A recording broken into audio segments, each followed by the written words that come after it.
The Home Hunter, brought to you in part by Arizona Public Service and Realty Executives with Diane Hunter.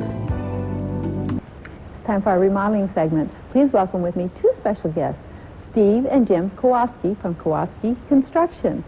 And you know, nobody wants to have a disaster, but what happens if they do?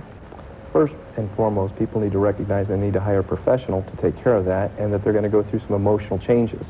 Now, the first change would be they're going to go into shock. Somebody that has a disaster certainly is going to go through that first, and they're going to be having several more stages that's going to influence how the loss turns out. But shortly after that, they go through what I call the honeymoon stage. This is the process where they begin to envision the project coming back together. Typically, they're dealing with an estimator at this point.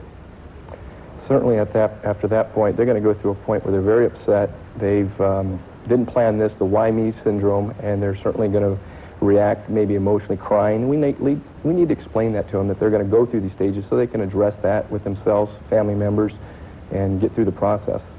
Typically towards the end of the project, or sometimes shortly thereafter, then they finally see what all the preparation, planning, and so forth has been to them, and we turn over their home to them.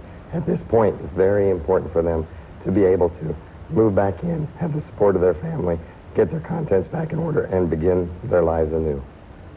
Well, it sounds like you guys can make it a lot easier if someone does have a flood or a fire or anything that can happen to your home, and we always think nothing can, but, you know, with storms and things like that, you never can tell. So it's nice to have professionals like you that can come in and kind of take over.